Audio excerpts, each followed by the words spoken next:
may tinatagong sekreto. At kung para naman sa ikakatahimik ng lahat, mangyaring hindi na muling ungkatin ng mga sekretong yon at ibaon na lamang hanggang hukay. Pero bago tayo dumako sa parting yon ng buhay ko ay magpapakilala muna ako. Itago na lamang po ako sa pangalang Annie Rose. Taga Maynila, 35 years old at singling may bahay na may 2 anak.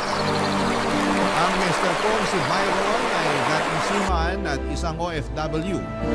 Pero sa ngayon ay meron na kaming negosyo na auto supply and car parts. Nagkakilala kami ni Byron noong nag-training pa lamang siya para sumampa sa barko. Mabilis lang din kami nagka-developan at nagpakasal bago siya tuluyang umalis. Tapos nabuntis na niya ako kaya naman masayang-masaya kami, Papa Dudut. Kaya lang, hindi pa rin ako gaanong kakampante na iiwan niya ako habang nagtatrabaho siya. Dahil nga, first baby namin yung dinadala ko. Praning ako, paano na lamang kung may mangyari sa akin tapos ay nasa Manalo siya. Nagpakapanahon yun, nag-renta kami ng apartment sa Pasig at wala akong malapit na kamag-anak. Dahil lahat ay nasa probinsya namin sa Romblon.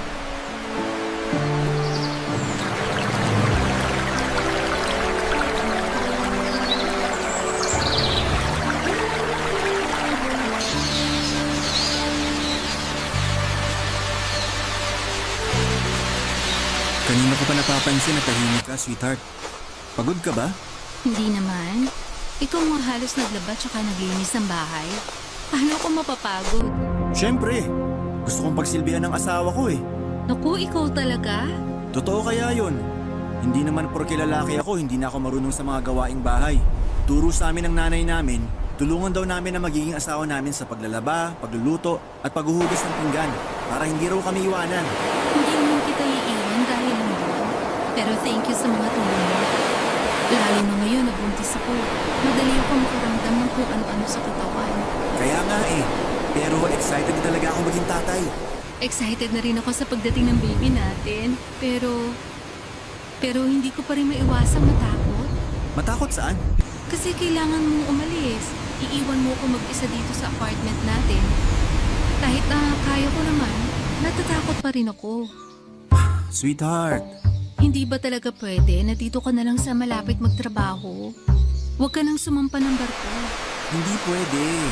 Kasi nakapirma na ako ng kontrata. Tsaka sayang naman yung oportunidad. Ang tagal ko rin hinintay yun eh. Pero paano kami ng anak mo? Paano ako? Lagi naman kitang tatawagan para kumustahin. Mabilis nang nalilipas yung mga araw. Hindi mo na lang mamamalayan na nakababa na pala ako. Iba pa rin yung nandito ka lang at kasama ko tuwing gabi. Nalulungkot din naman ako. Ayoko rin kayang malayo sa'yo lalo na kakakasal lang natin at magkakaanak pa. Pero kung dito lang ako magtatrabaho, hindi tayo makakaipon agad ng pera para sa panganganak mo. Di ba marami pa tayong pangarap sa buhay? Oo. Gusto natin makaipon para makabili ng sariling bahay. Gusto rin natin maibigay sa anak natin yung mga pangangailangan niya. Lahat ng yun ay mangyayari lang kapag malaki-laki ang sweldo ko. Aminin na natin na napapagaan ng pera ang buhay ng mga tao. Alam ko naman yun. Pasensya ka na kung masyado lang akong emosyonal. Alam ko na lahat ng mga ginagawa mo ay para sa pamilya natin. Tama. Lahat yun para sa pamilya natin. Kaya nga aalis muna ako. Magtatrabaho kahit malayo sa inyo para sa pagbabalik ko kahit paano, meron na tayong matupad sa mga pangarap natin. Kahit pa unti-unti, basta mahalaga, umuusad. Salamat sa pagiging responsableng padre de pamilya. Napakaswerte namin dahil sa'yo. Ako ang swerte sa inyo. Basta, kung hindi mo na kayang mag-isa rito sa apartment, welcome ka dun sa bahay namin sa Binangonan. Kinausap ko na si Mama. Gustong-gusto ka nga niya umuwi ron para maalagaan ka niya habang nagbubuntis ka eh. Talaga? Hindi ba nakakahiya sa kanya? Hindi yun. Bakit ka naman mahihiya? Eh, nanay ko yun. Siyempre, hindi naman mawawala yun eh. Sabi ko nga, gustong-gusto ni Mama na umuwi ka doon. Kaya sabihan mo lang ako kapag mahirapan ka rito ha. Alam mo namang importante sa akin ang kapakanan mo at ang magiging anak natin. Basta pangako mo, mag-iingat ka dun sa barko, okay? Oo, pangako yan. At huwag kang mambababae. Sweetheart naman. Dopings lang tong asawa mo pero hindi ako babaero.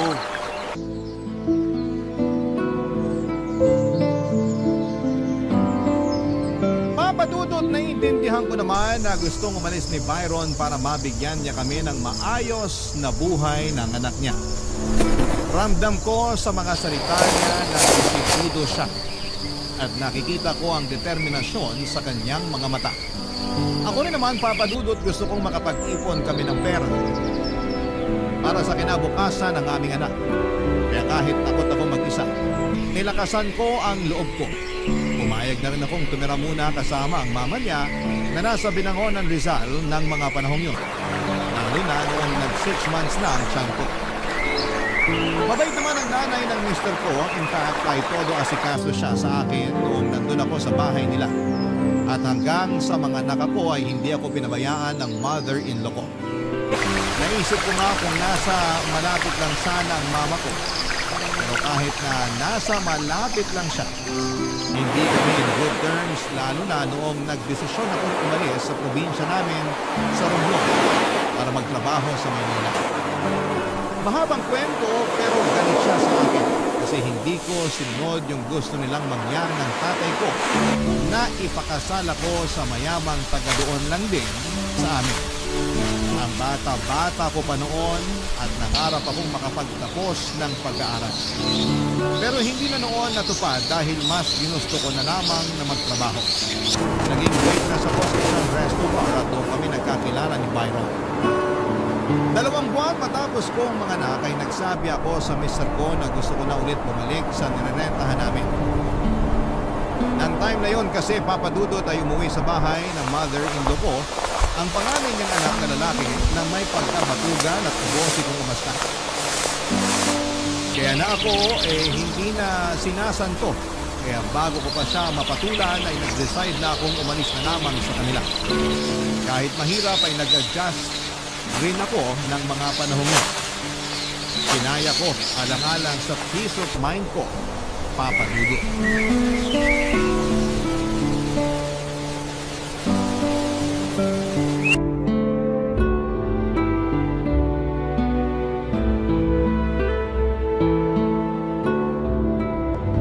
Kumusta naman kayo ng anak natin, sweetheart? Okay naman kami. Tulog na ang baby natin. Hindi ka ba nahihirapan sa pag-aasikaso sa kanya? Hindi naman. Parang nasasanay na nga ako kaya gamay ko na. Tinatandaan ko na lang yung mga turo sa akin ng mama mo. Pero hindi ko pa rin mapigilang mag-alala kasi wala kayong kasama dyan ng anak natin. Paano na lang kung may mangyari tapos nasa malayo si na mama? Kumalma ka lang, sweetheart. Walang mangyayari sa amin. Safe na safe kami dito. Gated yung village natin. Tsaka may rumorondang security guard dito. Ang taas din ng bakod. May barbed wires pa, kaya imposible makapasok dito ang masasamang loob. Ay, mabuti naman. Pasensya ka na. Siyempre malayo ako sa inyo kaya hindi ko mapigilang mag-alala. Mas mag-alala ka kung nandun pa ako sa inyo. Bakit naman? Ay, ayoko namang lumabas na sumbongera o sirain yung pamilya nyo, pero yung kuya mo kasi, simula nang mawalan siya ng trabaho at tumira dun sa bahay nyo, gabi-gabi na lang naglalasing. Tapos kung sino-sino pang lalaki yung pinapapasok niya sa bahay, mga kainuman niya na karamihan, kakakilala pa lang niya.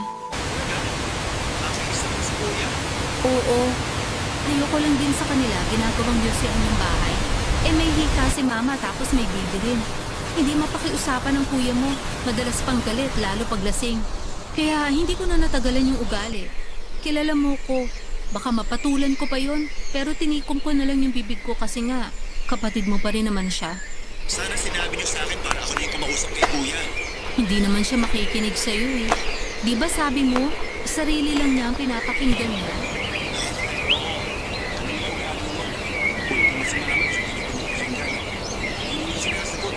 Mas makabastos. Kaya nga laking luwag namin nung umalis yun sa bahay eh. Tapos umuwi na naman pala. Ganun siguro talaga. Hindi mawawala sa isang pamilya yung magkaroon ng kapatid na sakit sa ulo. Sa inyo bang magkakapatid? Sino yung sakit ng ulo? Ako yata. Paano mo naman nasabi? Siyempre, hindi ko sinunod yung gusto ni nanay at tatay. Napakasalan yung kakilala nilang mayaman. Hello, 18 anyos pa lang ako noon. Ang bata-bata ako pa tapos gusto nila agad ako mag-asawa. Sobra naman sila. Sinabi mo pa? Tsaka ayokong tumira at tumanda doon sa amin. Bakit? Kasi pangarap kong makita at marating ang Maynila. Kaya nga buti na lang talaga nangailangan ng trabahador sa resto bar niya yung kaibigan ng Shine kung taga rito sa Pasig.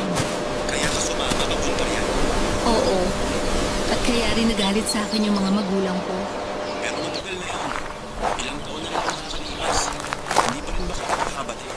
Mahirap na kasi talagang ibalik yung dati naming samahan kahit na sabihin mo mga magulang ko sila. Para sa kanila, suwail akong anak. Feeling ko nga, tinakwil na nila ako nung araw na umalis ako sa probinsya namin sa Ranggun at tumapak dito sa Maynila. Ganun ba? Oo, pero hindi ko na yun masyadong iniisip. Parang ngayon, ang mahalaga sa akin ay yung pamilyang binubuo natin sa ngayon. Mahalaga ang ito sa akin si Carl. Kaya nga nagpapako ako. Ako rin, iingatan at aalagaan ko ang sarili ko at ang anak natin hanggang sa pagbabalik mo. Papa Dudut, thankful ako kasi palaging tumatawag sa akin si Byron ng mga panahong yon para kumustahin kaming mag-ina. Malaking bagay yon sa akin dahil dumaan ako sa postpartum at nakababaliw yon lalo na kung wala kang makausap. Pumupunta naman sa nirerentahan namin ng mother-in-law ko para sigasuhin ako at ang aking anak. Kaya nga nagpapasalamat din ako sa kanya ng husto dahil kahit matapos kong umalis sa kanila ay hindi niya pa rin ako pinabayaan. Kinaya ko pa rin naman kahit na madalas ay may mga gabi na umiiyak ako dahil nami-miss ko na ang mister ko. At nadadagdagan lang ang tampo ko sa kanya kapag walang signal sa barko. Dahilan para hindi ko siya makausap sa cellphone. Ewan, naging sobrang clingy ako sa kanya noong nakapanganak na ako. At sobrang hirap talaga ng sitwasyon namin na malayo siya, Papa Dudut. Barangay Love Stories. Barangay Love Stories. Papa Dudut, 3 months na noon ang anak namin nang makapagbakasyon si Byron.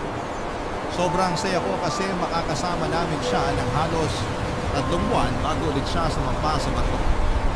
Kaya nga sinamantala talaga namin ang pagkakataon na sulitin ang bawat sandali magkasama kami para mag-bonding dahil alam ko na kapag umalis ang asawa ko ay mami-miss ko na naman siya. At hindi nga ako nagkamali dahil grabe yung iyak. Iyak na naramdaman ko at lungkot matapos ang bakasyon niya. Ayoko na talaga siyang paalisin noon pero hindi ko pwede. Sa aming dalawa ay siya lang ang may stable na income at marami pa kaming pangarap para sa pamilya namin. Kasama na nga doon ang makapagpatayo ng sarili naming bahay. Nang nakapagbakasyon ulit si Byron pagkalipas ng 9 na buwan ay nag-decide siya na tumigil na sa pagbabato. Sa halip ay gusto naman daw niyang subukang mag-OFW. Siyempre mas lalong ayaw ko kasi mas matagal ang kontrata ng mga gamot. Pero desidido ang asawa ko lalo pat maganda raw ang offer sa kanya. Sa ganoon ay mas makakapag-ipon kami ng pera. Kaya sa huli ay pumayag na lang din ako, Papa Dudut. Nagmekaniko sa Japan ang asawa ko at tumagal din siya ng 3 taon bago muling nakauwi sa Pilipinas.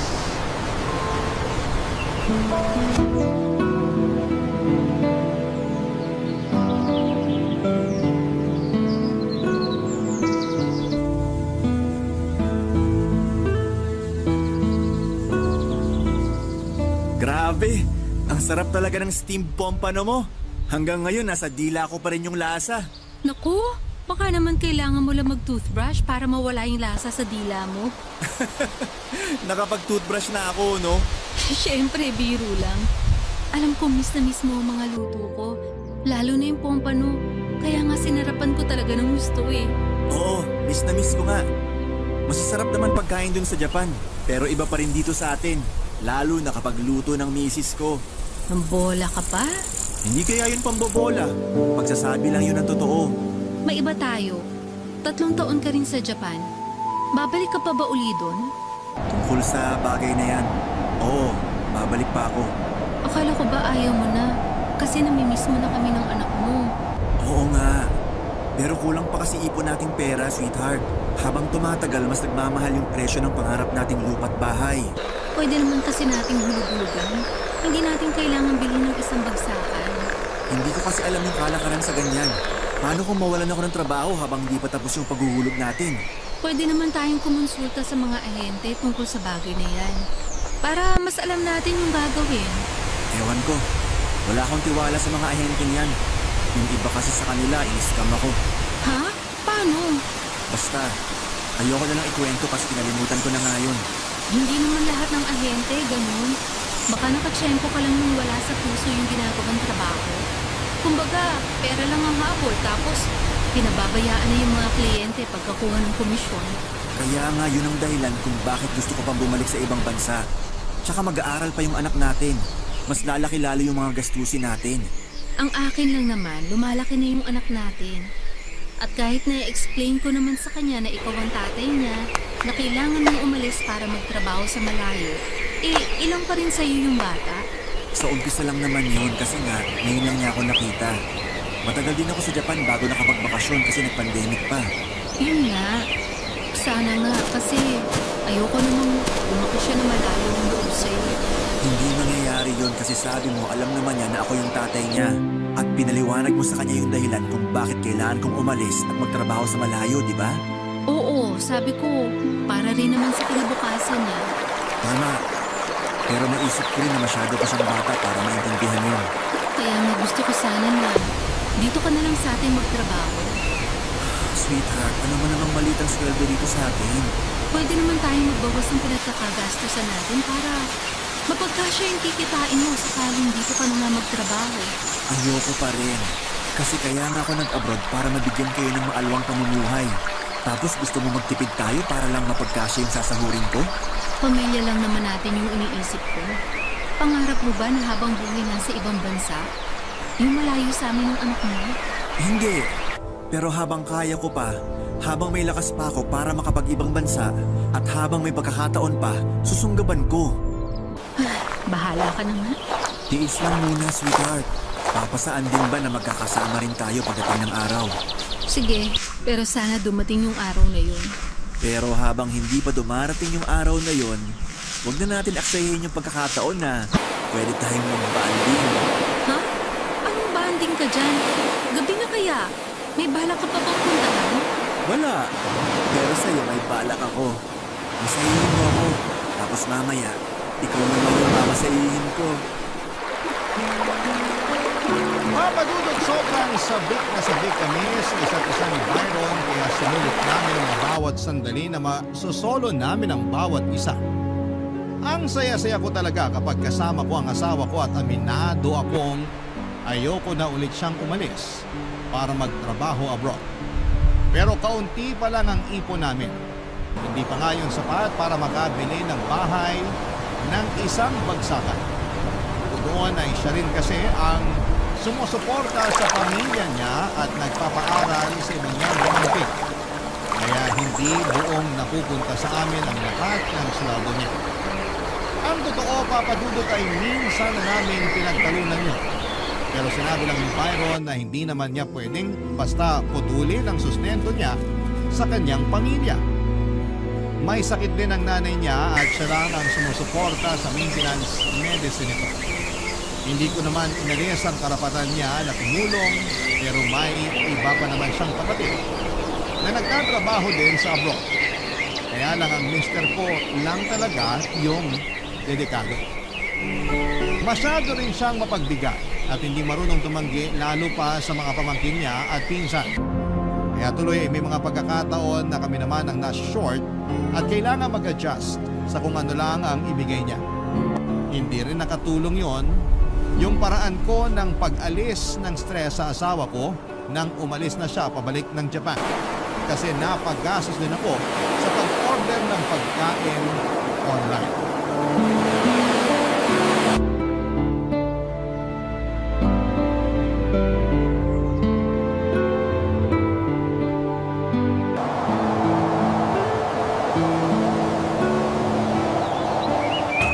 Tao po! Tao po! Delivery po! Ma'am, kanina pa ho ako rito. Ay naku kuya, sorry. Pwede po bang pumasok sa loob? Kahit dyan lang sa may garahe. Ang init kasi rito. Ay oo naman, pwede. Sige, pasok kayo. Sige, Wala ho ba kayong aso? Wala naman po. Grabe naman, ma'am. Halos 20 minutes na ako nakatayo dyan sa labas. Mapapanis na rin yung order niyo eh. Pasensya na talaga. Nagpaligo kasi ako ng anak ko eh. Kaya hindi ko kayo agad narinig at naharap. Hindi ko din hawak yung cellphone ko. Ako naman. Pasensya ka na talaga, ha? Ito na rin yung bayad. May tip na rin yan para naman sa paghihintay mo. Uy, salamat ho, ma'am. Buti naman nagpatip kayo. Mag-isa lang ho ba kayo rito? Ha? Bakit mo tinatanong? Wala naman. Oh, teka. Baka isipin nyo, masamang tao ako ha. Hindi ako ganun, ma'am. Tinanong ko lang kasi nakapag-deliver na rin ako rito last time. At pinaghintay nyo rin ako. Pero mga 10 minutes lang naman. Kaya napaisip ako kung kayo lang ba yung matanda sa bahay kasi parang ang dami-dami nyong ginagawa. Oo, ako nga lang mag-isa kasama anak namin. Nasaan ho yung mister nyo? Nasa ibang bansa eh. Kakaalis nga lang niya nung isang buwan. Ganun ba? Alam nyo, pangarap ko rin makapag-ibang bansa. Kaso, mahal mag-asikaso ng mga papeles. Sinubukan ko namang pag-ipunan, kaso di talaga kaya. Marangal naman yung trabaho mo eh. Marangal nga, mababa naman ang sweldo. Pero ayos na rin, kesa walang trabaho. Ayoko namang maging kargo ng pamilya ko. Saka parang di ko rin kakayanin mga ibang bansa kasi madali akong ma-homesick. Gusto ko na lang pala mag-business. Sana katulad mo na lang din mag-isip yung mister ko. Ha? Paano niyo nasabi? Yun bang dito na lang siya sa amin ng anak niya. Hindi na niya kailangan umalis pa. Sa tono ng pananalita niyo, parang ayaw niyo ng mga ibang bansa, mister niyo ha. Ayoko na talaga siyang pabalikin. Pero gusto niya kasing umalis para lang makaipon kami ng pera. Basta ang akin lang naman, pwede naman siya rito magtrabaho o mag-business. Kahit naman paano, may naitabi kaming pera mula sa dati niyang trabaho sa barko. Ganun ba? Eh baka naman may binabalikan siya sa ibang bansa. Di kaya? Ano bang sinasabi mo dyan? Mahal kami ng mister ko. Joke lang naman. Huwag na kayong magalit. Hindi ako galit. Ayoko lang bigyan ko lang sa isip ko yung sinabi mo. Kalimutan niyo na yun. Kasi feeling ko loyal naman sa inyo yung mister niyo. Baka gusto niyo lang talaga kayong bigyan ng maganda at maayos na buhay ng anak niyo. Kaya siya nangingibang bansa. Baka nga. Sige na ho, mauna na ako. Baka magtaka na amo ko kasi wala pa ako sa tindahan namin. Sige. Salamat ulit. Tsaka pasensya ka na kasi pinaghintay kita. Ayos na ho yun. Salamat din sa tip. Enjoy your meal, Ma'am Ali Rose. Thank you. Pwede ko bang malaman yung pangalan mo? Monty na lang ho. Thank you ulit, Monty. Papadudot ang aminin kong nalibang akong kausap si Monty at hindi namin namalayan ang oras. Para kasi ako nagkaroon ng kaibigan sa katauhan niya. Bagay na hindi ko na naranasan simula nang magkaanak kami ni Byron. Sa anak namin at sa pagiging housewife na kasi umikot ang mundo ko simula nang magpakasal kaming dalawa. Hindi rin marami ang mga kaibigan ko. 2 o 3 lang yata mula sa dati kong trabaho at pare-pareho na rin naman kaming may sariling pamilya.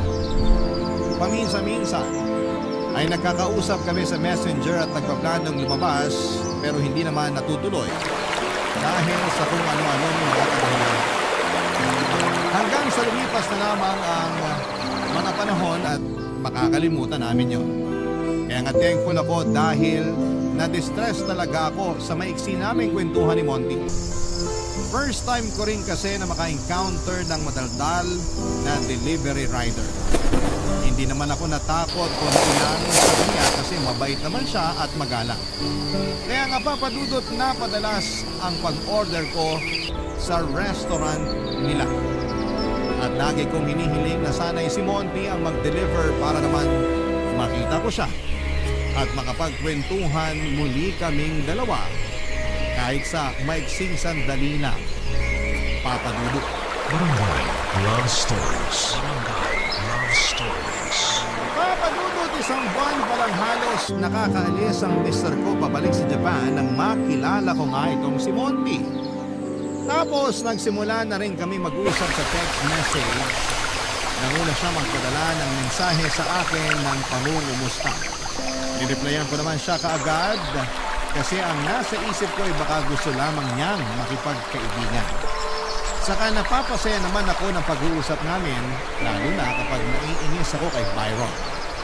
Naisip ko na ayos na rin yun kesa naman malagas lang at maubos ang buhok ko sa pagka-stress. Kaya lang sa pag-uusap namin yon ay nauwi sa espesyal na pagkakaibigan na walang label, Papa Dudut. Na mga panahong yon, may kinakasama na rin naman siya pero wala pa silang anak. Bukod doon ay hindi raw maayos ang relasyon nila. At katulad namin ni Byron ay madalas din silang nag-aaway. Gusto raw kasi ng kinakasama niya na siya ang masunod sa pamamahay nila.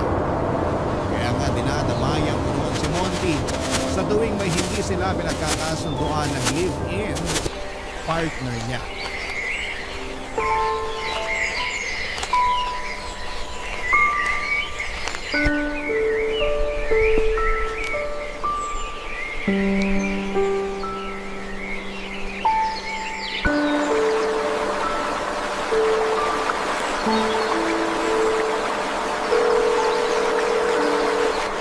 Monty, sagutin mo na yung tawag ko. Nasaan ka pa kasi?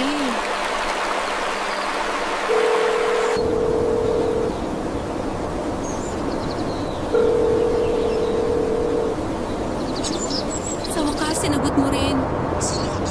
Anong sino ako? Si Ali Rose to. At bakit ganyan ang tono mo sa akin? Anong gusto mo? Magyambing-lambingan ako sa'yo. Umabot ka kinakasama ko. Saka bakit ka ba tumawag? Buti na lang ako yung nakasagot, kundi yari tayong dalawa. May sasabihin kasi ako sa'yo, Monty. Ano ba yun? Oo. Sabihin mo na.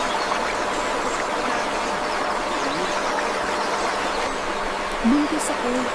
Bubuntis mo ako. Oo, sigurado ako. Kasi dinatnan pa ako last month. Naku, naloko na. Anong gagawin natin ngayon? Hindi ko alam. Natatakot ako na baka hiwalayin ako ng mister ko pag nalaman niya. Hindi pa ako handang maging tatay. Dahil hindi ko pa binubuntis kinakasama ko eh. Kaya pababayaan mo ko ngayon? Baka nakakalimutan mo, dalawa tayong bumuo sa batang to. Hindi ko naman nakakalimutan yun, no? Nandito pa kasi ako. Hindi ko pa ma-absorb yung mga sinasabi mo. Hindi naman natin mahal ang isa't isa, di ba? Oh, Kung ganun, tapusin na natin ang ugnayan natin. Huwag ka na magpapakita sa akin. Huwag mo na rin ako ite-text o tatawagan. Ayoko lang malaman ng asawa ko yung kalokohan natin, kaya please lang, tapusin na natin. eh paano yung bata sa tiyan mo? Paano yung anak ko? Hindi ka pa naman handang maging tatay, di ba? Oh, Kaya hindi ikaw ang kikilalaning tatay ng anak ko. Si Byron ang kikilalaning tatay ng anak ko kasi siya naman ang asawa ko. sigurado ko ba dyan? Oo naman. Ako nang bahala. Basta sundin mo na lang yung sinabi ko. Huwag ka na magpapakita sa amin ng anak ko. Ay, ewan ko sa'yo. Anong ewan mo sa akin? Mangako ka, Monty. Mangako ka na hindi mo na kami gugulihin ng anak mo kasi ayaw mo naman talaga sa kanya, di ba? Hindi naman sa ayaw ko. Hindi pa lang ako handang maging tatay. Ganun na rin yun. Ibang klase ka rin, no? Kung makapagsagot ka, parang tuta lang pinag-uusapan natin. Bakit kasi hindi ka nalang magpasalamat sa akin na binigyan kita ng pabor? Ako na nga yung magbubuntis. Ako yung manganganak at magpapalaki sa bata. Ako na nga ang bahala. Basta para sa akin, may karapatan pa rin ako sa batang yan. Kasi dugot naman ko pa rin siya. Kalimutan mo na yung karapatang yon dahil hindi naman natin mahal ang isa't isa. Natukso lang ako kasi ikaw yung nandyan. Pero na-realize ko na ayaw ko pala kami maghiwalay. Mga babae. Tapos, sa amin kayong mga lalaki may ganang magalit kasi nambababae kami. Eh kayo rin naman, marunong mga liwa. Pareho lang naman tayo ng aliwa ah. Kasi may kasalanan ka rin sa kinakasama mo. Kaya kung ayaw mo malaman niya, ilibing na lang natin sa hukay kong sikreto.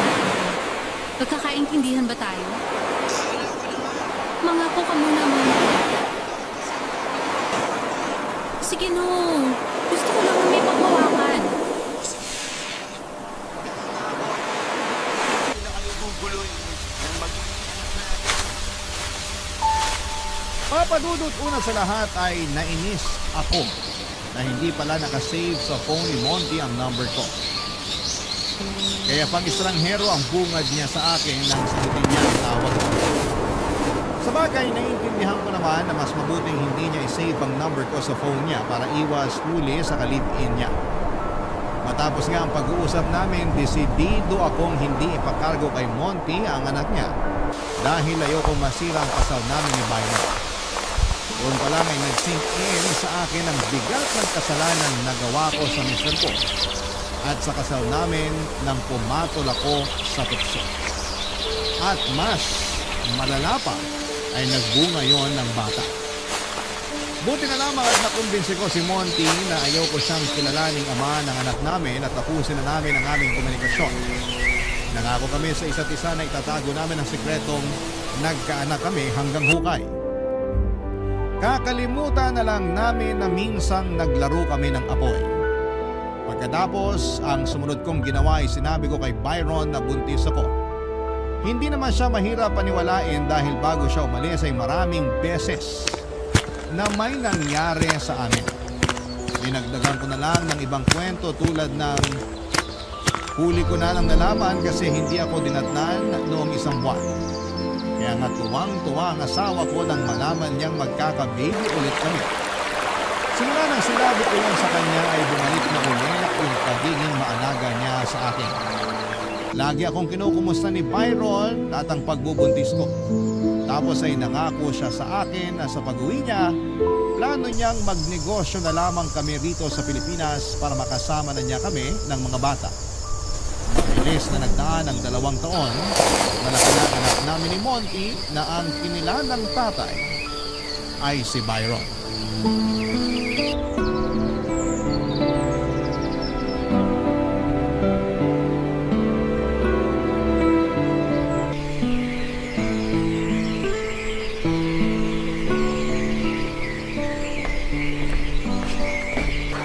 Good morning, sweetheart.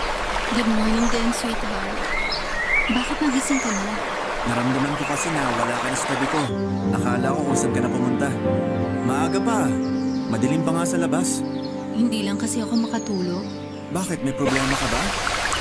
Teka, tabihan nga kita dun sa sofa tapos kwento mo sa akin yung problema mo. Wala naman akong problema. In fact, masaya-masaya ako kasi sa wakas hindi ka naaalis. Hindi mo na kami ikilan ng mga bata. Marami akong na-realize na nasa Japan ako. Tulad mo, Na nakakapagod magtrabaho tapos wala akong pamilyang mauuwian kasi nasa malayo ako. Inspirado naman ako sa araw-araw pero iba pa rin pala kapag kasama, nayayakap at nahahalikan ko kayo ng mga bata. Simula nang dumating yung bunso natin, naisip ko na talaga na hindi na ako babalik sa Japan kasi ayoko namang pati siya lumaking malayo ang loob sa akin. Katulad ng kuya niya. kaya nga salamat kasi nakinig ka na sa akin. Oo, akala ko kasi hindi maganda yung idea mo nung una at nakafocus na ako sa pagkatrabaho para kumita ng pera. Pero natutuhan ko na mas mahalaga pa rin ang pamilya. At kayo ang pamilya ko ng mga bata, sweetheart. Mahalaga ka rin sa amin. Alam ko kung gaano ka responsable ang tatay sa mga anak natin at anak sa nanay mo. Ikaw rin yung paboritong tito ng mga pamangkin mo. At karamihan sa mga kamag-anak mo ay tinutulungan mo. Oo, pero noon yun. Kasi panahon na naman para tumayo sila sa sarili nilang mga paa. Tutulungan ko pa rin naman sila pero sa abot na lang din ang makakaya ko. Totoo naman, hindi mo kailangang suluhin ang lahat. Lalo na kung may kakayanan na sila. Oo, at naiintindihan naman nila yon kaya ayos naman kami. Mabuti kung ganun. Basta ang focus at ang priority ko sa ngayon ay ang pamilya natin. Palalaguin ko yung negosyo natin para makapag-ipon tayo ng pera para sa kinabukasan ng mga bata. Hindi mo naman kailangang suluhin yung pagtatrabaho, sweetheart. Nandito ako, tutulungan kita. Pwede akong pumunta o tumaos sa tindahan natin. Hindi na. Nakakapagod kaya yon. Tsaka gusto ko focus ka lang sa mga anak natin. Kami na ang bahala dun sa tindahan. Sige, pero plano ko sana magtinda-tinda rin ng pagkain online. Talaga? Ano namang pagkain ang ititinda mo? Mga pastries, mga cake. Pero matagal pa naman yun kasi gusto ko muna matuto pa. Para naman hindi ako mapahiya sa mga magiging customer ko. Kung gano'n mag-enroll ka sa baking class para mas matuto ka pa. Yun nga rin ang plano ko. At susuportahan kita kasi alam ko may potensyal ka. Talaga? Oo naman. Ang sarap mo na nga magluto. For sure, mas magiging masarap ang mga produkto na ibibake mo. Salamat. Excited na ako. Para ako nabuhayin ng dugo. Maghahanap na ako ng short-term course sa baking na pwede kong kunin. Yung maluwag lang din sa schedule para hindi ko mapabayaan yung mga anak natin. Sige, pero mamaya na yan. Maaga pa. Mabuti pa, bumalik muna tayo sa pagtulog. Sa bagay, parang inantok na nga ako. Pero sigurado ka bang wala kang problema? Wala, ayos lang ako. O paano? Tara na sa higaan? Sige, tara. Ay, sandali, sweetheart. May sasabihin pala ako. Ano yun? Kahit na anong mangyari, mahal na mahal kita. Mahal na mahal ko kayo ng mga bata. Mahal na mahal ka rin namin. Pero kung makapagsalita ka, parang may nangyayari ah. Wala naman. Emosyonal lang ako kasi buo na uli ang pamilya natin. Sama-sama na uli tayo. At pangako ko sa inyo na hindi ko na kayo iiwanan pa para magtrabaho sa malayo. Papadudot ang totoo, gabi-gabi akong kinakain ng konsensya ko dahil sa pagsisinungaling ko sa asawa ko. Pero wala naman akong lakas ng loob na aminin sa kanya ang katotohanan dahil sigurado masisira ang pamilya namin. Kaya nga pinilit kong kalimutan ang pagtataksil ko sa kanya. Pero may mga pagkakataon na nahihirapan ako lalo na kapag nakikita kong sobrang close ni Byron sa anak namin ni Monty. Mahal na mahal niya ang bata na parabang sa kanya talaga ito nanggaling. At imbes na matuwa, nasasaktan ako. Kasi pareho kong niloloko ang mag-ama ko. Pero ang totoo, may isa pa talaga akong dilema. Kaya ako napasulat sa programa ninyo. Neto kasing nakaraang buwan ay nagulat ako nang i-chat ako ni Monty sa Messenger at kinukulit na gusto niya raw makita ang anak namin. Nung una ay naggalit ako sa kanya kasi nangako siya sa akin na hindi na niya kami guguluhin pa. Pero nakonsensya naman ako nang sabihin niya may malubha siyang sakit at baka hindi na raw siya magtagal sa mundo. Kaya gusto niya raw sanang makita ang anak namin kahit lamang sa picture. Hindi ko na inektari ang nangyari sa kanya pero nagdadalawang isip ako kung susundin ko ba ang kagustuhan niya. Ayoko kasi talagang makita o makilala niya ang anak namin pero naaawa naman ako sa kanya. Ano kayang pwede kong gawin? Sana po ay mapayuhan ninyo ako. Hanggang dito na lamang po ang sulat ko at sana'y mapili po ninyong i-ere sa programa ninyo sa Barangay Love Stories. Ang inyong forever kapuso at kabarangay, Ali Rose. Dear Papa Dudut, magandang araw po sa inyo at sa mga kabarangay natin na avid listener ng Barangay Love Stories. Ako po si Vivian. 31 years old at taga San Juan. Isa po ako sa mga libo-libo ninyong subscribers online. Libangan ko na talagang makinig ng mga life and love stories ninyo dahil bukod sa nakaka-relate ako rito, ay meron din akong natututuhang aral. Kaya naman naisip ko na magbahagi rin ng sarili kong istorya na kabupulutan ng aral at inspirasyon ng mga kabarangay. Bukod sa akin ay nakikinig din pala sa programa ninyo ang Mama Judy ko.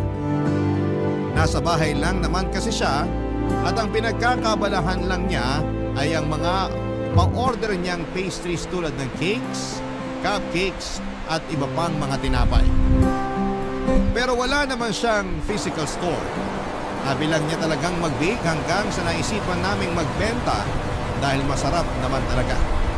At dahil nga sa sipag at tiyaga, samahan pa ng dedikasyon, naging kilala ang mga paninda ni Mama kaya dumami rin ang mga suki niya. Mahal na mahal ko ang mama ko. Siya lang kasi ang nagpalaki sa akin at bilang single parent ay saludo ako sa katatagan at determinasyon niya, Papa Dudut.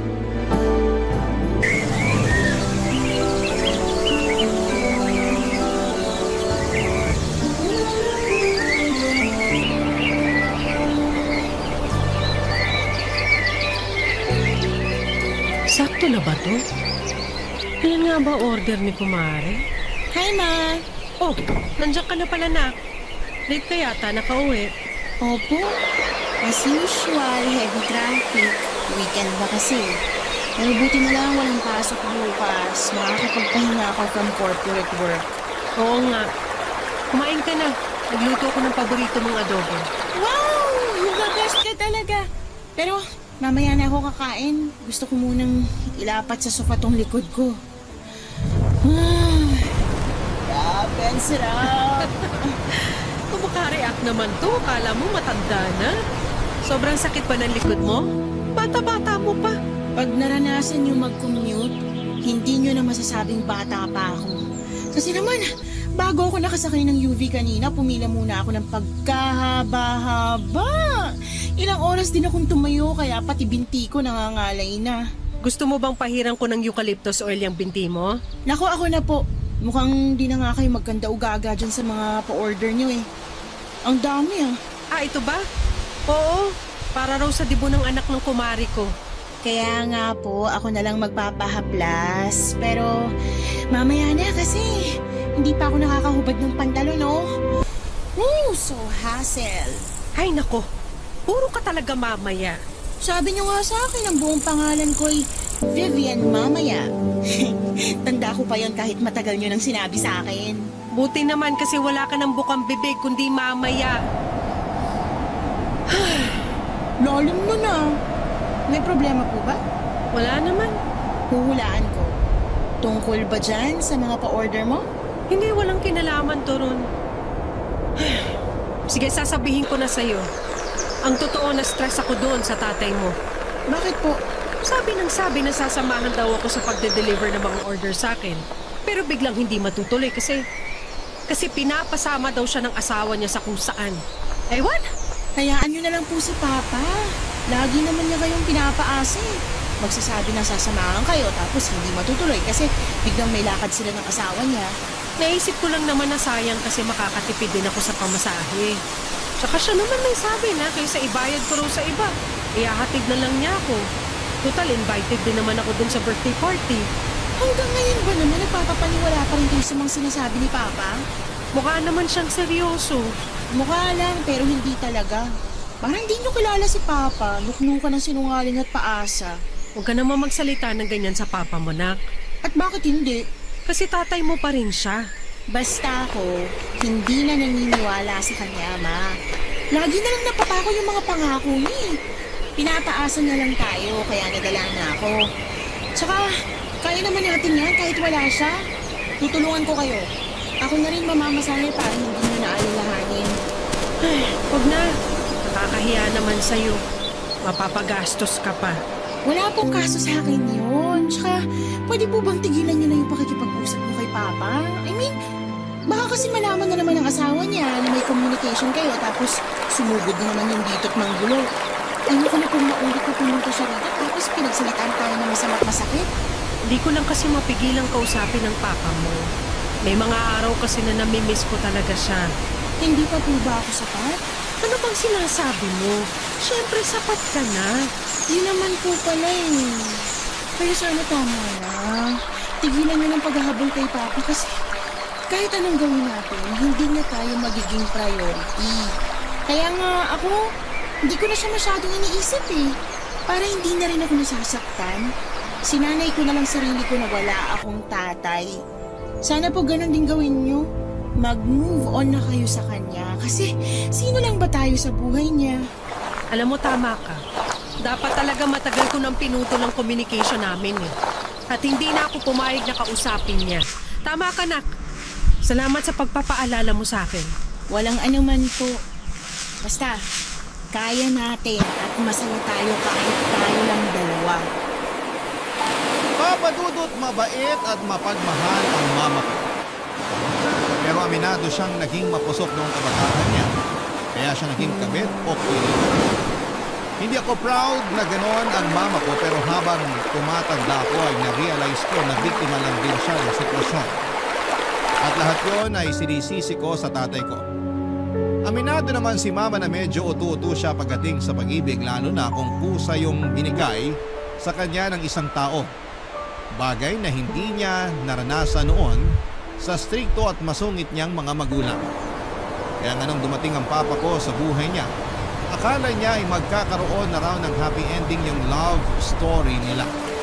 Hanggang sa nalaman niyang pamilyado na tong tao at sakto nung mga panahong yon ay pinagbubuntis na niya ako.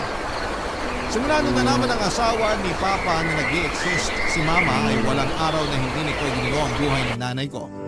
At mas lalo lang itong nagngit-ngit sa galit noong nalaman niyang nagdadalang tao ito. Inaway niya si Mama, iniinsulto at pinagsasalitaan ng masama katulad ng mababang uri raw na klase ng babae. Walang class, cheap at pumapatol sa may asawa. Pasalamat na lang ako sa tatay ko kasi hindi niya kami inabandona. Binigyan niya kami ng apartment na tinitirhan namin hanggang ngayon habang siya ang nagbabayad ng renta. Pero hindi siya nakatira sa apartment kasama namin dahil hindi naman niya kami totoong pamilya. Doon na nga nagsimula ang pagtatampo ko sa tatay ko. Tapos nadagdagan lang yon nung sinabi sa akin ni Mama yung totoo naming estado sa buhay niya. Fast forward. Lumaki ako walang father figure kaya aminin kong naging sabik ako sa pagmamahal ng isang ama. Nagkaroon ako ng daddy issues na masasabi kong naman ako sa mama ko. Nag-enjoy akong makarinig ng validation mula sa mga professor kong lalaki noong college ako. Pero at the same time ay ilag din ako sa kanila. Ewan ko, Papa Dudo. Pero meron akong thinking na manloloko lahat ng lalaki. Kaya nga NBSB ako. Nagbago na lamang lahat noong makilala ko si Tommy. Supervisor namin sa pinagtatrabaho kong private company bilang admin staff, Papa Dudo.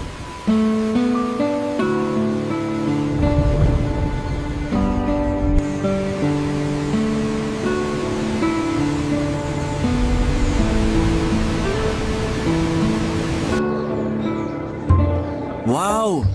Hindi ko akalain na masarap ang mga pagkain nyo rito sa kantin, ha? Doon kasi sa dati kong trabaho, matabang at kulang sa timpla. Nako sir, yun din talaga unang komento ko nung first time ko rito. Kaya nga dito na ako laging nananghalian. Huwag mo na akong tawagin sir kapag tayong dalawa lang, Vivian. Po? Pwede ba yun?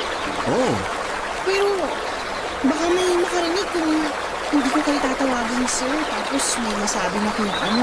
kung may sasabihin man sila, kasalanan na nila yon kasi malisyoso at malisyosa sila. Ang akin lang naman, gusto kong maramdaman mo na okay tayo. Kumbaga, hindi lang tayo magkatrabaho, magkaibigan na rin. Tama po ba yung narinig ko? Gusto niyo akong maging kaibigan? Oo naman, bakit hindi? Ngayon lang kasi ako nagkaroon ng kaibigan na mas mataas sa akin yung posisyon. Madalas kasi yung mga supervisor at manager lang nagiging close sa isa't isa. Ganun ba?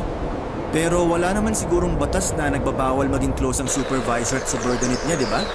Wala naman po. Kaya nga. Kaya bakit hindi tayo maging close? Sa bagay. Naninibago ka lang kasi balita ako. Masungit daw yung pinalitan kong dati yung bisor. Tapos hindi pa sumasama sa mga labas niyo tuwing may okasyon. Ay, opo. Gusto nun mapag-isa lagi tapos mas close siya sa mga matataas. Lagi rin kami sinusungitan kaya hindi po kami komportable sa kanya pag nandyan siya. Kaso, patay na po siya. Kaya huwag na natin masyado pag-usapan para respeto na rin. Sige, anong gusto mo pag-usapan natin? Po? Ano nga ba? Wala akong naisip na topic eh. May boyfriend ka na ba? Wala pa po. Pero nagkaroon ka na. Hindi pa rin. NBSB po ako. Ano yung NBSB? No boyfriend since birth. May nanligaw naman sa akin pero hindi ko sinasagot. Mas focus kasi ako nun sa pag-aaral ko. Pero nakagraduate ka na at working ngayon. Bakit wala ka pa rin boyfriend? Wala pa kasi ako nagugustuhan. Siguro may pagkapihikan ka. Siguro nga po pero di naman masama yun, di ba? Hindi naman. Importante nga na kilalanin mo yung manliligaw mo. Para wala kang pagsisiyan sa dulo sakaling meron pala siyang tinatagang sikreto. Sikreto ko gaya ng ano po. Na may iba pala siya. Nako, parang tatay ko lang yan. Talaga? May ibang babae ang tatay mo? Meron po pero nanay ko po yung ibang babae. Kasi kasal na yung papa ko sa asawa nga nung nagkakilala sila ng mama ko. Tapos ayun, nabuntis na si mama at pinagrenta kami ng apartment. Pero Hindi namin siya kasama kasi nga may pamilya talaga siya. Ang lungkot naman nun. For sure, hindi alam ng mama mo na kasal na pala yung papa mo. Opo. Kaya nga hindi ko rin magawang magalit sa nanay ko dahil lang naging kabit siya. Para sa akin, kasalanan yung lahat ng papa ko. Kaya siguro hirap din ako magtiwala sa mga lalaki kasi iniisip ko lahat pwedeng magloko. Hindi naman lahat. Paano na lang kami mga tunay na good boy, di ba? Talaga? Good boy kayo? Oo naman. Kaya dapat baguhin mo na yung tingin mo sa lahat ng lalaki. Papadudot na una ako ng 2 taon kay Tommy sa company namin. Then, dumating siya at pumalit sa posisyon ng dati naming bisor na namatay dahil sa sakit. Mas matanda sa akin si Tommy ng 10 taon. 35 na siya ng mga panahong yon samantalang ako ay 25 years old. Pero kahit na ganoon ang agwat ng edad namin, masasabi kong nagja-jive kami. In fact, halos lahat ng subordinate niya ay kasundo niya rin. Pero sa aming lahat, ako lang talaga yung natatanging kaklose niya. Bukod doon ay magaling makisama si Tommy. Mas magaling pa siya sa pinalitan niyang bisor namin. Kahit na yung pinakapasaway naming empleyado ay nakakasundo niya. Charismatic din kasi siya, guwapo, moreno, matangkad at may dimple sa magkabilang pisngi. Napaka-expressive din ng mga mata ni Tommy. Sa katunayan ay para akong nainkanto kapag tinititigan ko ang mga yun. Tapos ay sasabayan pa niya ng makalaglag panty ng mga ngiti. Para akong maiihi sa kilig, Papa Dudut. Ewan ko ba, pero simula nang makilala ko si Tommy at naging close kami ay biglang nagbago ang pananaw ko sa mga lalaki. Siguro hindi naman lahat katulad ng tatay kong manloloko, Papa Dudut. Barangay Love Stories. Barangay Love Stories. Papa Dudut, sa loob ng 2 taon ko sa trabaho, mabibilang ko lang talaga yung araw na pumasok ako na may ngiti sa labi. Yun bang excited magtrabaho kasi makikita ko na ulit yung crush ko. Oo, crush ko na si Tommy ng mga panahong yun. Alam ko na crush din siya ng BFF kong bading sa kabilang department, pati na rin yung byuda naming manager. At kahit na nga yung mini guard naming titibo-tibo ay naobserbahan kong todo ang ngiti at pa-cute kapag nagka-clock in at clock out si Sir Tommy. Grabe. Ang harot-harot at ang sarap kurutin sa singit. Pero tiwala naman ako na mas marami pa rin ang atensyon na nakukuha ko mula kay Tommy. Dati sobrang saya ko na kapag pinupuri niya yung suot kong damit kasi bagay daw sa akin. O di kaya naman ay sinasabihan niya akong blooming kapag naka-makeup ako. Maganda pa rin naman daw ako kahit simpleng pulbos lang pero mas lalong gumaganda kapag natapatan na ng kolorete ang mukha. Kaya nga kahit na hindi ako mahilig mag-makeup ay inaral ko talaga para sa kanya, Papa Dudut. Lahat ng pagbabago kong yun sa loob lang ng 2 buwan ay hindi nga nakalusot sa mapag-obserba kong nanay, Papa Dudut.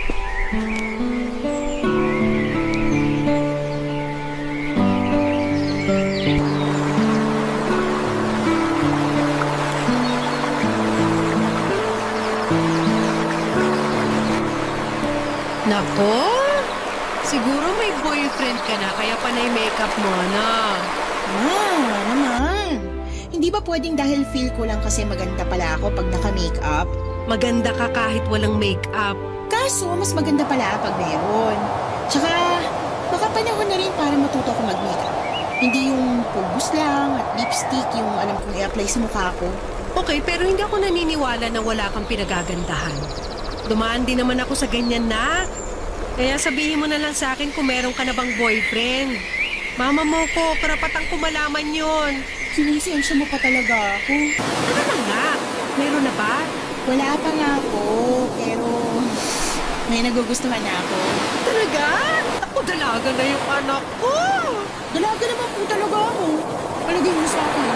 Na-excite lang naman ako kasi akala ko wala ka ng plano mag-asawa.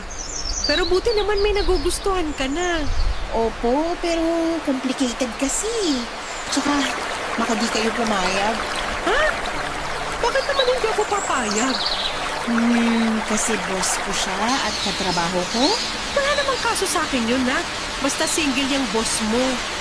Single naman po. Eh, ilang taon na ba? Yun po yung isa pang problema. Kasi mas matanda siya sa akin ng 10 taon eh. 35 na po siya. Sigurado ka bang wala pa siyang asawa? Kasi nasa edad na siya. Wala pa nga po. Wala naman siyang binabanggit eh. Siguraduhin mo lang kasi mahirap pumasok sa gulo na kagaya ng pinasukan ko. Hindi naman po ako siguro aabot sa ganun, ma. Eh, matanong ko lang, bago lang ba siya sa inyo? Kasi ang tagal-tagal mo na dyan sa trabaho mo pero wala ka naman nakukwento na nagugustuhan mo. Kaya inisip ko baka baguhan sa inyo. Ay, opo. Bago lang po. Gaano ka bago? 2 months. Tommy pa pangalan niya. Siya yung pumalit sa dati naming bisor na namatay. Ano ka mo? Namatay na yung dati niyong bisor? Opo. Naku, kawawa naman. Parang nakwento mo pa lang na nagkasakit siya tapos wala na pala siya. Nakakagulat nga po. Pero yung Tommy na yan, kumusta naman bilang bago niyong bisor? Mabuti po kasi mabait siya at kasundo namin. Tapos kahit 35 na siya, mukha pa rin siya nasa 20s. Mas baby face pa siya sa akin, ma. Talaga? May picture ka ba dyan? Patingin nga. Sige po. Ito nasa phone ko. Wow, oo nga. Hindi halata yung edad niya. Di ba? Ang cool niya manamit. Ang pogi niya po, no? Oo, pogi nga. Pero ang tanong ko, gusto ka rin ba niya? Sakit niyo naman magsalita. Sagutin mo na lang yung tanong ko kasi mamaya baka ikaw lang yung may gusto sa kanya. Hindi ko pa po masabi pero close kami. Kaya siguro nagkagusto ako sa kanya. Pero paano kung magka-developan kami? Ayaw niyo po ba sa kanya? Hindi naman sa ayaw ko sa kanya. Ayaw ko lang mapahama ka sakaling may sabit siya. Tama na yung ako na lang yung naging kabit. Huwag na ikaw. Papadudot aaminin kong hindi ko naging priority na alamin kung may asawa o wala si Tommy. Kasi base sa obserbasyon ko ay binata siya. Walang tinitext o chinachat na misis o girlfriend at lagi niyang sinasabi na mag-isa lamang siya sa tinitirhan niyang apartment. Bukod doon ay wala rin naman siyang nababanggit kaya sigurado kung wala siyang sabi. Malinis din ang Facebook account niya kung saan kami friends. Walang kahina-hinala pero dahil sa sinabi ni Mama, bigla akong nakaramdam ng pag-aalala. Moderno na ang panahon.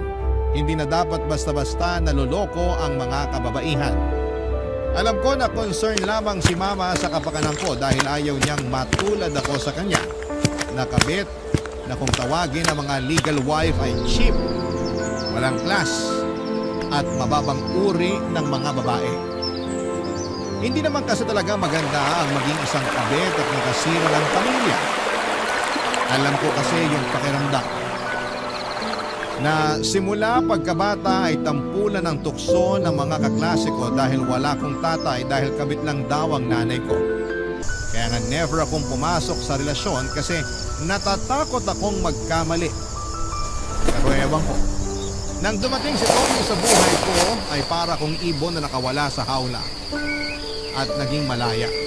At gusto ko ang pakiramdam na yon, kaya naman tinuloy ko pa rin ang feelings ko sa kanya. Kahit na may agam-agam ako sa dibdib. Hinayaan kong magka-developan kami ni Tommy, Papadudot. Inakit ko siya hanggang sa umamin siya sa akin na nagugustuhan niya ako. Siyempre, sinunggabang ko na yung pagkakataon na agad ding umamin sa kanya. Naging kami pero nakiusap siya sa akin na itago muna namin ang aming relasyon. Lalo na at pinagbabawal yon sa opisina namin. Kaya nang pagkalipas lamang ng 2 linggo ay may nalaman ako ng labis na nagpaguho ng aking mundo. Kasal na pala si Tommy at nakabakasyon lang sa ibang bansa ang asawa niya. Nalaman ko yon nang makita ko ang wedding picture nila sa drawer niya nang minsan niya akong sinama sa apartment niya, Papadudot.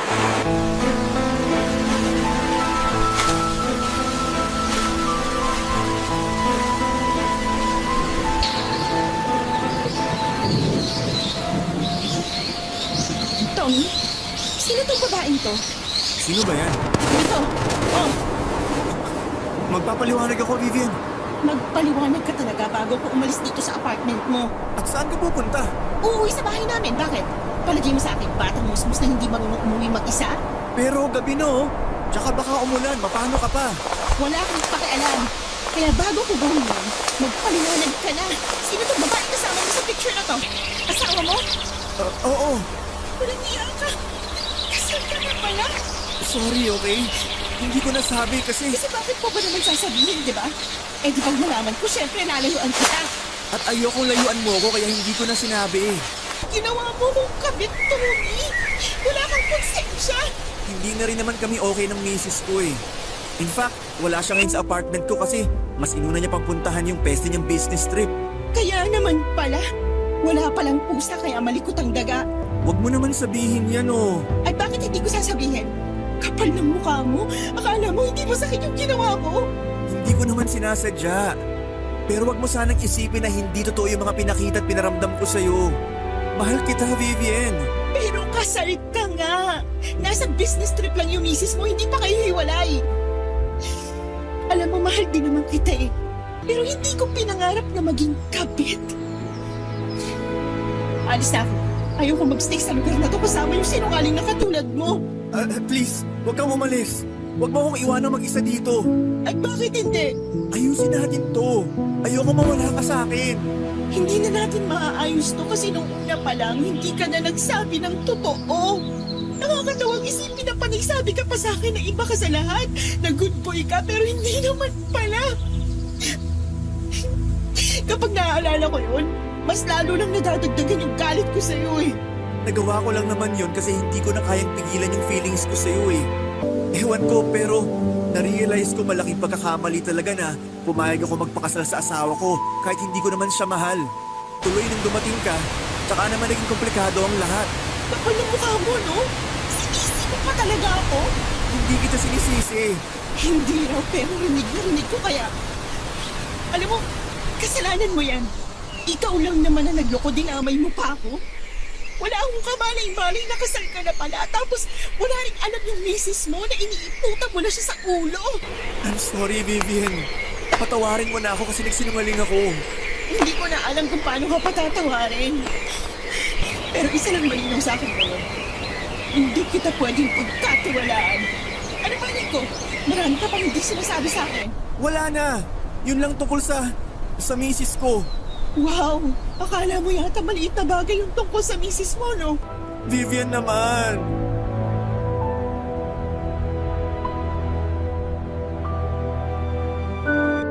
Papadudot 1 year na palang kasal si Tommy pero dahil busy ang misis niya sa mga business trip nito ay unti-unti na raw nawawala yung pagmamahal niya rito. At lahat ng yon ay napunta na raw sa akin. Kaya naman ayaw niyang pumayag na maghiwalay kami. Mahal ko na rin naman siya noon at masakit talaga sa akin na tapusin ang aming relasyon. Pero ayokong maging isang kabit. Mali ang maging kabit at kahit kailan ay hindi yun magiging tama kahit na sabihin mong nagmamahalan pa kayo ng taong gustong gusto mo. Pero matigas ang ulo ni Tommy. Hindi niya tinanggap ang pakikipaghiwalay ko. Mas naging mapilit pa siya sa akin. Buti na lamang at profesional pa rin siyang kumilos sa trabaho kaya hindi halata na may something sa aming dalawa. Pero pansin na rin ng mga kasamahan ko sa trabaho na iniiwasan ko siya. Minsan ayoko na talagang pumasok sa opisina kasi makikita ko na naman siya. Nakakatawa na dati-rati inspired at excited po ako na makita ko siya. Pero matapos kong malaman ang lahat, parang gusto ko na lamang mag-awol at hindi na magpakita pa sa pinagtatrabahuhan naming dalawa, Papa Dudut. Barangay Love Stories. Barangay Love Stories. Papa Dudut, dahil makulit at mapilit si Tommy ay pinagbigyan ko siya na makipagkita sa kanya noong nagsabi siya na gusto niya akong makausap. Sakto weekend kaya nagpunta kami sa isang restaurant sa Tagaytay. Nag-lunch at nag-usap. Sinabi na naman niya na wala siyang masamang intensyon sa akin. at handa siyang itama anuman ang pagkakamali niya sa aming relasyon. Doon na siya nangako na makikipaghiwalay sa asawa niya sa lalong madaling panahon. Naramdaman ko naman yung sinseridad niya sa bawat salitang binitawan niya, Papa Dudut. Sa katunayan ay naging masaya ako sa pag-uusap namin yon habang kumakain. Hindi ko na lamang namalayan na hinahawakan niya yung kamay ko sa kalagitnaan ng pag-uusap namin.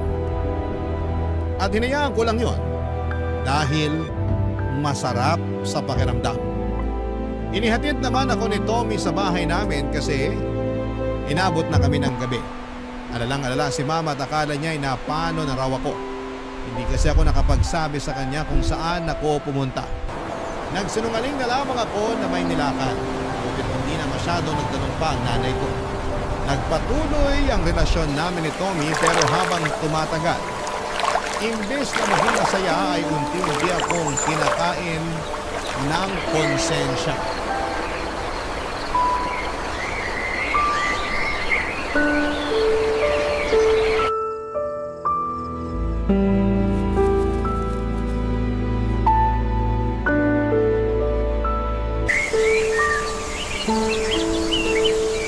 May sakit ka ba? Wala naman po. Bakit po? Kasi hindi na kita nakikita nagme-makeup katulad dati. Malaman eh. Seryoso nga. Tsaka napansin ko mas madalas ka nang nakasimangot kaysa nakangiti. Sabihin mo may problema ka, no? Wala. Ay, huwag ka magsisinungaling sa akin na. Kilala kita, nanay mo ko. Opo, may problema nga po ko. Tungkol ba yan sa inyo ni Tommy? Sandali, kumusta pala kayo? Naniligaw pa rin ba siya? Hindi na po kasi naging kami na. At hindi mo man lang sinabi sa akin? Plano ko naman pong sabihin, kaya lang... Kaya lang ano? hiwalay na po kami. Bakit? Kasi nalaman ko may asawa na siya. Ha? Teka sandali. Paano mo nalaman? Nakita ko yung wedding picture nila sa apartment niya. Lagi raw umaalis at nasa business trip yung asawa niya kaya nawala na lang siya ng gana sa relasyon nila. 1 taon pa lang sinakasal. Napakawalang hiya ng lalaking yan. Sana noong pa lang sinabi na niya para nakaiwas ka na. Yun nga, Ma. Kasalanan ko rin naman kasi hindi ako naging maingat. Tapos nagtiwala pa ako at naniwala sa mga sinabi ni Tommy. Ganyan naman yung mga lalaking yan eh. Magagaling magtago ng sikreto. Pero itong Tommy, apaka-amateur. Pero ay mo biglang bumalandra yung wedding picture nila ng asawa niya sa mukha mo. Baka tinuro talaga sa'yo ng anghel mo yon. Kasi gusto kanyang protektahan laban sa lalaking yun na. Ewan ko po, pero sa ngayon naguguluhan ako. Bakit naman? Akala ko ba hiwalay na kayo? Oo nga po, pero nagkausap kami. Nakipag-usap ka sa kanya? Opo, ang kulit niya kasi kaya pinagbigyan ko na. Sigurado ka na nag-usap lang kayo? Opo, nagpunta kami sa Tagaytay noong nakaraang araw. Yung ba yung gabi ka na nakauwi? Opo, Ano naman yung pinag-usapan nyo? humingi siya ng tawad sa akin. Tapos sinabi niya na mahal niya talaga ako. At nangako siya sa akin na hihiwalayan niya yung misis niya. Naku, narinig ko na yung linyahan na yan na ganyan-ganyan din ang sinabi ng magaling mong ama sa akin noon. O tapos, ano nangyari? Walang hiwalayan na ganap. Ako naman si Gaga, umasa. Nakikipagbalikan ko siya at parang gusto ko siyang pagbigyan eh. Pero nakakonsensya ako para sa asawa niya.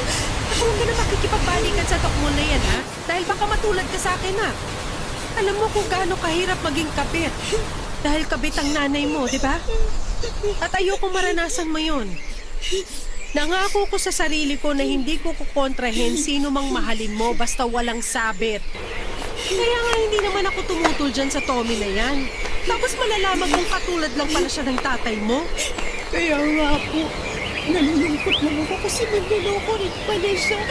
Huwag mong ikalungkot yun. Dapat nga matuwa ka pa. Kasi hanggat maaga nalaman mo. Basta na. Mangako ka sa akin na hindi mo ilalagay ang sarili mo sa pareho kong sitwasyon. Hindi ka magiging kabit. Dahil maraming lalaki na walang sabit dyan ang pwedeng magmahal sa'yo ng buong buo. Yung wala kang kaagaw at ikaw ang priority.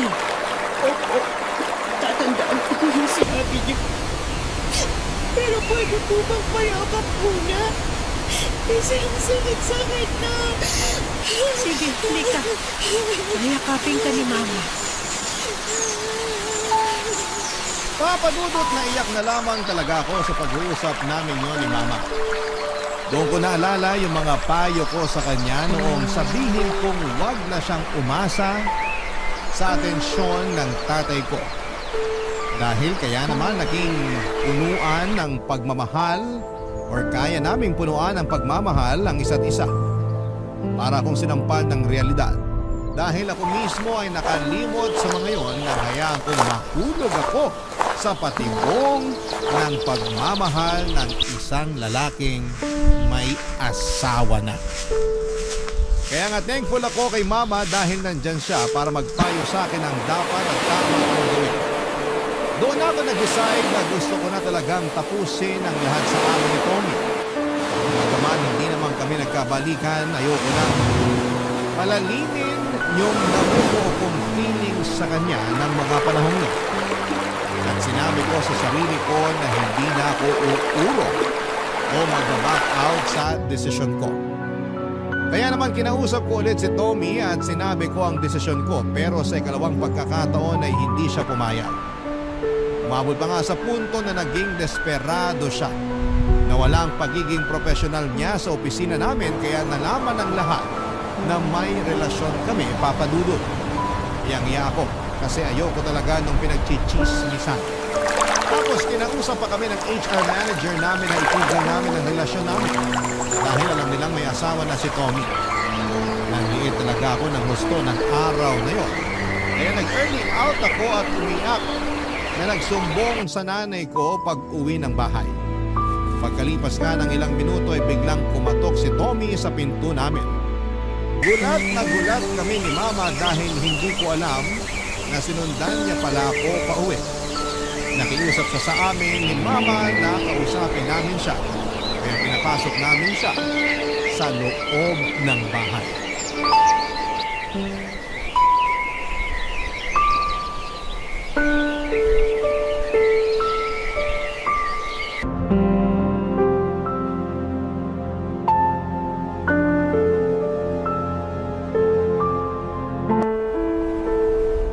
Ano pa bang gusto mong pag-usapan natin? Hindi pa ba sapat yung kasunduan natin sa office na ititigil na natin kung anong meron sa atin? Pero hindi ko kaya. Anong hindi mo kaya? Baliw ka niya ba? Baliw na kung baliw, pero oo. Anong magagawa ko? Mahal na nga kita. Tigilan mo yung pagsasabi mo na mahal mo yung anak ko matapos mo siyang gawing kabit. Hindi niyo po kasi naiintindihan, tita. Anong hindi ko naiintindihan? Sige nga, paliwanag mo. Mahal ko nga po yung anak niyo. Tsaka nangako naman ako kay Vivian na hihiwalayin ko yung misis ko kasi ayaw ko na sa kanya. Kung makapagsalita ka, parang nagpapalit ka lang ng damit ah. Nakapagluma na o hindi kayo nagsawa ka na, ayawan mo na? Ganyan ba talaga kayo makasinungaling at manloloko? Para naman kayong baliw, tite. Ano sinabi mo? Bakit mo sinabihan ng baliw si Mama? Hirap kasi paintindihin ng nanay mo. Kung makapang-insulto sa akin at sabihan ako manloloko, akala mo hindi nagpaloko nung naging kabit ng tatay mo. Ang kapal na mukha mong sabihin yan dito sa pamamahay ko mismo! Pasensya na po, okay? Nabigla lang ako. Sinadya mo talaga yon. Hindi nga. Ang lakas ng loob mong pagsabihan ng ganyan si Mama. Lalo lang tuloy ako naiinis sa'yo. Ikaw, alam mo, ang arte-arte mo. Bakit kasi hindi ka na lang magpasalamat na nagustuhan kita? Na sa wakas, nagka-boyfriend ka na. Di ba sabi mo NBSB ka? O ayan, hindi na. NBSB ako dahil ginusto ko, dahil natatakot ako na baka lahat ng lalaki katulad ng tatay ko. Hindi na ako nagkamali dahil mas masahol ka pa sa kanya. Ewan ko ba naman sa'yo kung bakit hinahabol mo pa rin ako? Ayoko na nga makipagbalikan sa'yo. Huwag ka nang umasa na babalik sa'yo ang anak ko! Dahil ako na mismo ang kukontra! Ang pala mukha mong sabihin na magpasalamat sa'yo ang anak ko kasi nagustuhan mo siya? Hoy! Para sa kaalaman mo, pinalaki ko na mabuti ang anak ko para hindi maging kabit na katulad ko! Kasi alam ko yung hirap ng pagiging kabit! Alam ko rin na mali! Kaya nga gusto ko yung itama! Tapos bigla ka susulpot sa buhay niya para lang gawin siyang kabit? Nasaan ang konsensya mong lalaki ka? Eh, ginusto rin naman ng anak niyo yun. Kaya dapat sisihin niyo rin siya. Anong ginusto? Hindi ko ginusto maging kabit mo? Kaya nga nung nalaman naman kung kasal ka na nakipaghiwalay na ako sa'yo, di ba? Pero makulit ka. Ayaw mo at pinilit mo pa akong kausapin para makipagbalikan. Walang alam ang anak ko! Binilog mo lang yung ulo niya! Hindi ko nakasalanan kung may pagka-utu-utu yung anak mo. Anong sinabi mo? Ang palang mukha mo! Akala ko ba nagpunta ka rito kasi gusto mo makipag-usap? Pero bakit ngayon bigla mo na lang kami iniinsulto at dito pa talaga sa pamamahay namin? Oo nga, pero nagbago na isip ko. Arte mo kasi. Hindi ko na alam kung paano pa kita makukumbinsi. Sa pinagsasasabi mo yan sa amin ng mama ko, mas nadadagdagan lang yung dahilan para layuan na talaga kita. Yung tipong kahit pagkakaibigan, hindi ko ibibigay sa katulad mo. Umalis ka na sa bahay namin, Tommy! Tigilan mo na rin ang anak ko! Hindi ko umalis kita! Papadudot umalis din si Tommy sa bahay namin at naiwan kaming nanginginig sa galit ni Mama. Ang kapal ng mukha niyang insultuhin ang nanay ko at pagmukhaing mababang uri ng babae. Dahil lang naging kabit ito. Wala siyang alam sa pinagdadaanan namin at hindi niya alam na lumuha ng balde-balde ang nanay ko ng dahil sa tatay ko. Kaya wala siyang karapatan na pagsalitaan ng ganon si Mama. Nang araw na yon ay galit na galit ako kay Tommy at magpahanggang sa ngayon ay pinamumuhian ko siya. Gusto kong gumanti sa kanya, gusto ko siyang isumbong sa asawa niya, pero hindi ko na ginawa dahil pinayuhan ako ni Mama na baka balikan ako ng misis niya. Na mas paniwalaan nito si Tommy dahil certified sinungaling yon at magaling magpaikot. Kaya nga nanahimik na lamang ako. Mabuti na lang kasi at hindi na regular si Tommy sa posisyon niya dahil sa mga reklamo sa kanya ng iba pang mga empleyado tungkol sa pambabastos. Gulat na gulat ako nang malaman ko dahil wala sa tabas na mukha niya nagagawa ng masama. Pero mukhang nagkamali ako kasi may sa demonyo pala ang ugali niya. Malaki ang pagsisisi ko dahil minsan ako naging kami. Pero pinarealize sa akin ni Mama na araw-araw ay pwede ako magbagong buhay. At isang araw or isa raw na katapangan na pinili kong ituwid ang aking pagkakamali. Sa kasalukuyan ay may boyfriend na ako na walang sabit at mahal na mahal ako. Ang kwento ko ay isang paalala sa mga kababaihan na huwag nating i-tolerate ang mali at huwag nating hayaan ang sarili natin na mag-settle for less. Huwag tayong maging cheap o chiphanga. Ayon nga sa BFF kong bading. Dahil ang mga kababaihan ay parang isang obrang maestra. Kailangang paghirapan bago nila makuha ang ating puso. Hanggang dito na lamang po ang aking sulat, papadudot at sana kinapulutan po ito ng aral at inspirasyon ng mga kabarangay natin. God bless sa Barangay Love Stories and more power sa inyong istasyon. Ang inyong forever kapuso at kabarangay, Vivian.